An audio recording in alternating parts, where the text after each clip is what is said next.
Do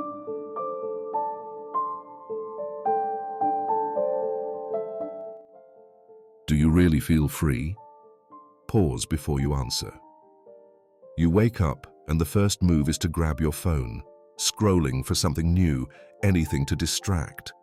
Coffee next, maybe, as you watch a quick clip that sparks a hit of dopamine. Commuting to work or class, you pump in more stimuli, podcasts, social feeds, non-stop pings. Then, finally, a quiet moment. What happens? Discomfort creeps in. A hollow feeling pushes you to chase another distraction, another instant fix. Pleasure itself isn't the villain. Pleasure is a built-in human tool, an evolutionary nudge toward what keeps us alive. The trap appears when pleasure turns into a cage, when needing to feel good every second locks us in a loop of endless instant gratification. Aldous Huxley sounded this alarm almost 100 years ago. While George Orwell pictured a future ruled by jackboots and terror, Huxley drew something even darker. A society so drenched in amusement, so bombarded by pleasant sensations that force would be unnecessary. People, lulled and entertained, would never dream of rebellion. Slavery would need no chains. Citizens would cherish their servitude.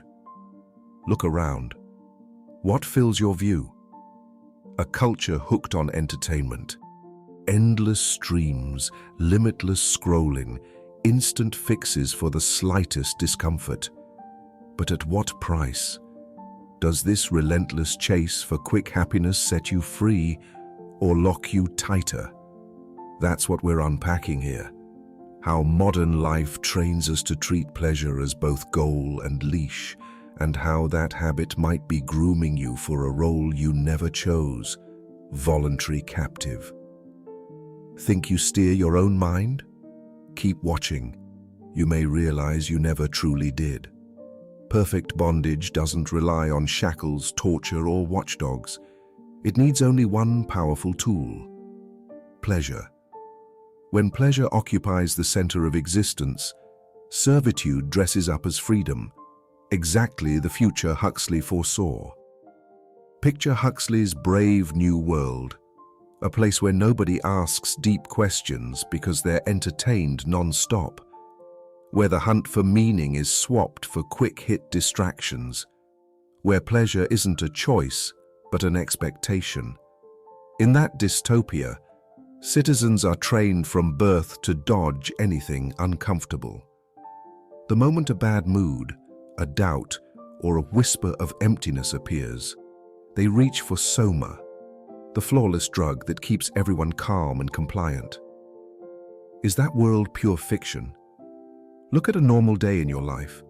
The instant boredom, sadness, or frustration shows up. What do? Pause to explore the feeling, or swipe, binge, snack, drink, buy, scroll. Social feeds, streaming shows, high-sugar snacks, alcohol, shopping carts, hookup apps, porn, video games. The menu is endless. We live in an era of instant fixes. Any twinge of discomfort can vanish in seconds with a tap. The slickest part, it all feels voluntary. No one forces you to watch YouTube at 2 a.m. or lose an hour on TikTok. No one holds a gun to your head and says, buy this, eat that, keep scrolling. So if it's truly optional, why is it so hard to stop? Conditioning. When you train your brain to smother every uneasy feeling with a quick pleasure hit, that becomes your default. Bit by bit, you lose the muscle for boredom, silence, reflection. Your mind forgets how to sit with itself, and without noticing, you morph into the very citizen Huxley warned about. Soothed, distracted, pleasantly imprisoned. A happy servant, chained not by iron, but by pleasure. But how does conditioning train us to dodge every discomfort and lock us into the pleasure loop? Let's pull back the curtain. First, notice the reflex. You know you should stay productive, yet your hand drifts to the phone, hungry for a ping, a reel, a fresh hit of novelty. That reflex isn't random, it's training. From day one, we're taught to swerve away from discomfort. Schools drill us to recite, not to wrestle with ideas. Workplaces demand output, not reflection. Entertainment culture drowns us in distractions, so we never stop to ask why. The real threat today isn't a jackboot crushing free speech. It's a system that drains our desire to seek it. Huxley grasped this perfectly. In Brave New World, citizens aren't beaten into submission. They're taught to love it. Childhood hypnopedia whispers slogans all night. Everyone belongs to everyone. A gram of soma fixes everything, etching obedience into the subconscious. Swap that hypnopedia for our era's tools, social media algorithms, ad campaigns, and a torrent of stimuli that mold behavior invisibly. Each notification drops a hit of dopamine. Each bite-sized video hands you info with zero effort. Gradually, you forget how to think from scratch. Every thumbs up, every like, every micro-reward for fitting in teaches your brain, conformity feels good. Keep going. The fallout is obvious. A generation uneasy with silence, allergic to discomfort, and unwilling to question the machine. Because the habit of deep, critical thought has been overwritten by an endless feed. Ultimately, no iron-fisted tyrant is needed to steer the masses when they willingly reject any idea that demands real mental work. Yet abandoning critical thought comes with a cost. Dodging discomfort at every turn makes us softer, easier to sway, dangerously exposed.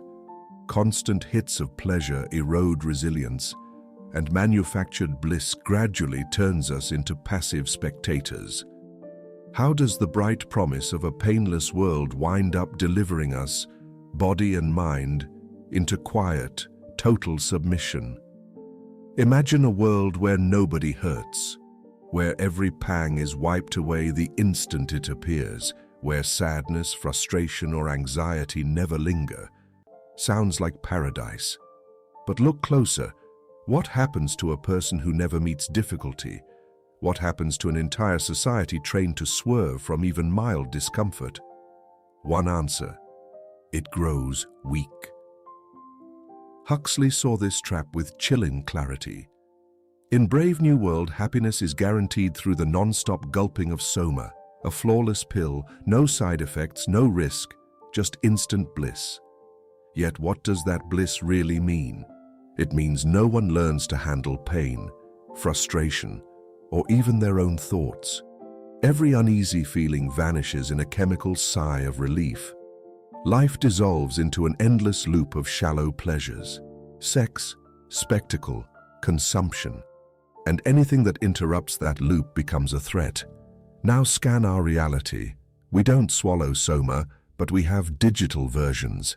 Social media dispensing instant validation. Dating apps scrubbing away the sting of rejection. Algorithms predicting wants we haven't voiced. All engineered to erase discomfort, patch every gap, remove every ounce of effort. But constant flight from pain exacts a price: our psychological muscle.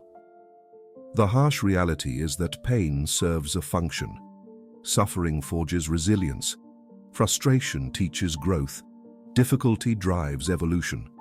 When everything is softened, when every obstacle is padded, we get fragile. Today, the slightest discomfort feels unbearable. Small failures feel like disasters. Minor disagreements read as catastrophes. Anything requiring patience or sustained effort is tossed aside because we've been conditioned to chase whatever is easiest, fastest, most immediately gratifying. And so, step by step, the paradise of perpetual pleasure slips its leash around our necks, turning us into the very complacent citizens Huxley warned about. Immediate pleasures and quick fixes make us ripe for control. A culture of tough, resilient people, those who welcome challenges and learn from hardship. would never stay meek.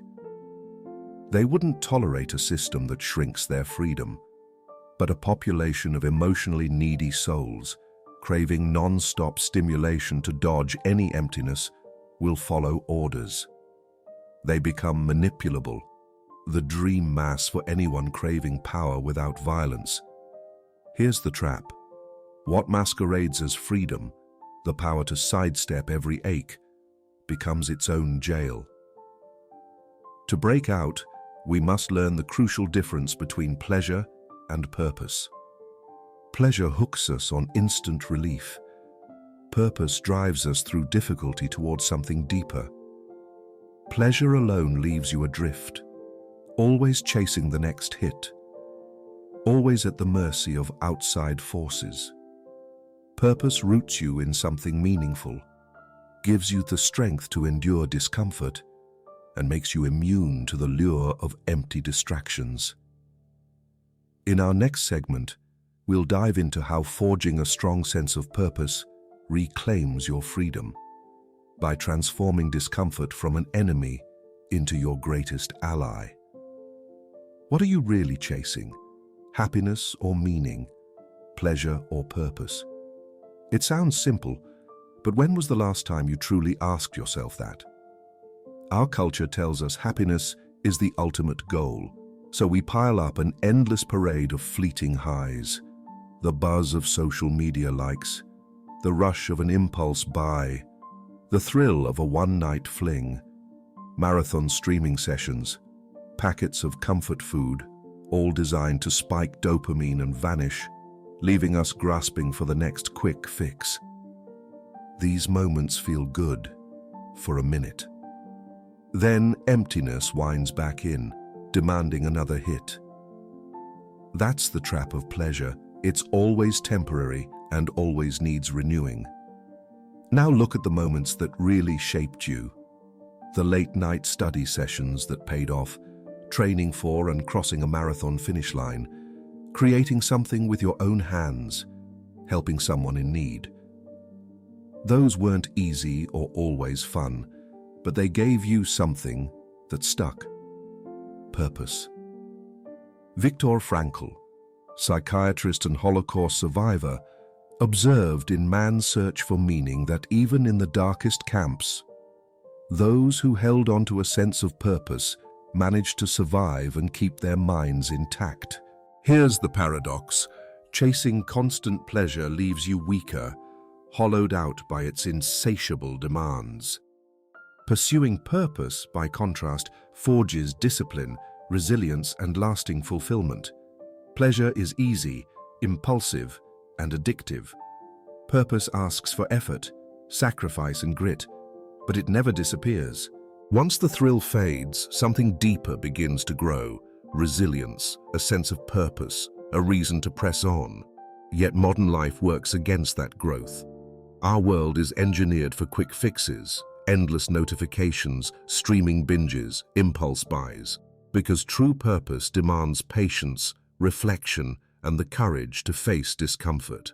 A person anchored in meaning doesn't need to fill every quiet moment with a screen.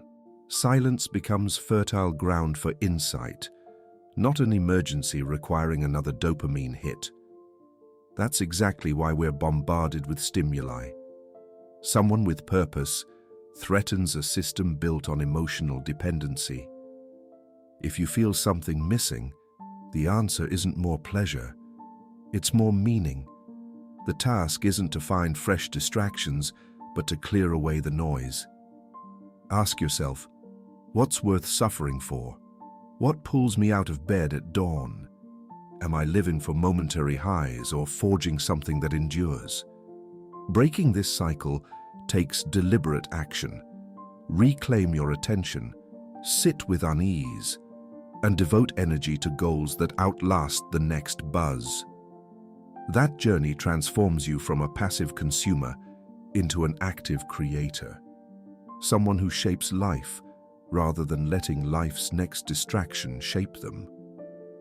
Now that you see how chasing pleasure can cage you, the real question is, How do you break free and reclaim your mind in a world hell-bent on keeping you distracted, dulled, and emotionally tethered? First, accept the hard truth. This is not a fair fight. The system is rigged for you to fail, designed to sell you quick fixes, harvest your attention, and keep you consuming without end. But there is a way out, and it begins with one decision. Wake up to the game being played against you. Strategic deprivation of pleasure. This isn't about becoming joyless or ascetic. It's about consciously regulating the most addictive stimuli in your life. Identify the apps, the ultra-processed junk food, the binge-watch sessions that you reflexively reach for. Then, for a set period, be it a day, a weekend, or a week, step away from them entirely. No social feeds, no mindless snacking, no endless Netflix. What happens next is fascinating. Your brain recalibrates. Those tiny joys, an unhurried walk, a good book, real conversation, begin to feel satisfying again. And the craving for artificial highs starts to lose its grip. Rebuild your discomfort muscle. Autonomy demands tolerance for boredom, frustration, even anxiety. That means leaning into silence, turning off the noise, the pings, the 24/7 information flood, and simply being. Yes, it will feel agonizing at first. Your dopamine-addled brain will scream for another hit, but if you resist, you'll discover something powerful. Discomfort doesn't destroy you, it fortifies you. Over time, you'll grow more patient, more resilient, and less reliant on external stimuli to validate your mood. This is just the beginning. By depriving yourself strategically and training your mind to sit with unease, you start to rewrite the rules. You move from reactive consumer to deliberate creator, someone who controls their attention rather than being controlled by it. In the next part, we'll build on these foundations and explore how to forge lasting mental freedom. Begin asking the hard questions. Why am I reaching for distractions every time a twinge of discomfort appears? Who gains when I'm glued to my screen or binging another show? The more you interrogate these impulses, the clearer you'll see how many of your habits aren't truly yours, but were wired into you by a system built on grabbing your attention. Only by naming these forces can you rewrite your own script. Instant thrills are a lie. Real fulfillment comes from lasting goals. So turn inward and ask, what truly matters to me? What legacy or project would make my days feel meaningful? Purpose stretches your capacity for patience, fuels real growth, and gives you a reason to endure life's inevitable rough patches. These questions aren't easy, but they're the only ones that count. Of course, as you begin to unplug from the feedback loop, the world around you won't simply applaud your change. Some friends or family members will marvel at your new calm. Others will push back or dismiss you as too serious or judgmental. That's because by redefining your own path, you become a mirror, reflecting their unexamined patterns, an uncomfortable truth many prefer to avoid. If you've stayed with me this far, something inside you is already waking up. You've seen how the never-ending chase for pleasure isn't freedom, but a form of gentle servitude, and how today's society doesn't need chains to keep us in line, only a constant promise of distraction. Now that you recognize the trap, the real question is, what will you do with this knowledge? Will you slip back into old comforts, or will you commit to a life guided by awareness, purpose, and genuine autonomy? The choice is yours. True freedom demands more than sheer willpower. It asks you to swim upstream, refuse the easy route, and embrace the fact that real liberation often comes with loneliness and pushback. The moment you stop numbing yourself, you start to truly see. And when you see, you'll notice many around you remain blind. Some will cheer your awakening, others will recoil. Your clarity becomes a threat to their comfortable illusions. They'll tug at your sleeve, whispering, "Nothing's wrong. Life is supposed to be enjoyed on autopilot." But now you know. Pleasure without purpose is just another form of slavery. So here's your fork in the road. Option A. Keep living as you have, chasing the next dopamine hit, drowning the empty spaces in your mind, and ignoring that prickling sense of something missing. Option B. Take back your attention, cultivate purpose, become someone who refuses to be played by every ping, ad, or invitation to distraction. Which will you choose? Have you ever felt trapped in this pleasure loop? Have you noticed how society uses fun and comfort as levers to control you? Drop a comment below and share your experience. Asking these questions is your first act of freedom. If this video shifted your perspective, show some love, hit like and subscribe. Here, we don't drift with the current, we question it. We reflect, dig deeper, and uncover the truths everyone else is too busy or too afraid to see. Ready to keep this journey of self-discovery and mental autonomy going? Tap subscribe, turn on notifications, and join us in the next video. This isn't just another click. It's your next step away from servitude and toward genuine freedom. See you there.